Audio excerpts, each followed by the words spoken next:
நெல்லை மாவட்டம் நாங்குநேரி பெரும்பத்து இந்திரா காலனி பகுதிக்கு இருசக்கர வாகனங்களில் வந்த 9 பேர் கொண்ட கும்பல் அங்குள்ள தேநீர் கடை ஒன்றின் மீது திடீரென பெட்ரோல் குண்டை வீசியது. இதனால் அதிர்ச்சி அடைந்த பொதுமக்கள் உயிரை காப்பாற்றிக் கொள்ள நாலாபுறமும் சிதறி ஓடினர். அப்போது அந்த கும்பல் பொதுமக்களை விரட்டிச் சென்று அரிவாளால் சராமாரியாக வெட்டியது.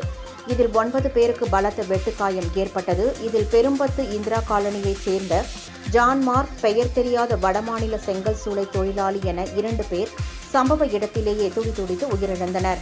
படுகாயமடைந்த பெரும்பத்து பகுதியைச் சேர்ந்த நெல்சன், பிரபாகரன், ராமசுவாமி, வீராங்குளம் பகுதியைச் சேர்ந்த கணேசன், புளியங்குளம் பகுதியைச் சேர்ந்த சசிகுமார் ஆகியோர் நெல்லை அரசு மருத்துவக் கல்லூரி மருத்துவமனையில் அனுமதிக்கப்பட்டு தீவிர சிகிச்சை பெற்று வருகின்றனர். இதனிடையே அதே கும்பல் களக்காடு அருகே உள்ள கடம்போடு வாழ் கிராமத்திற்குள் புகுந்து பொதுமக்களை வெட்டியதில் 2 பேர் காயம் அடைந்தனர்.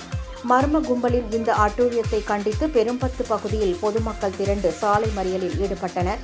தகவல் அறிந்து வந்த போலீசார் பொதுமக்களை சமாதானப்படுத்தினர்.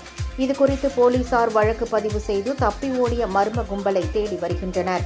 இந்த சம்பவம் நெல்லை மாவட்டத்தில் பதற்றத்தை ஏற்படுத்தியுள்ளது.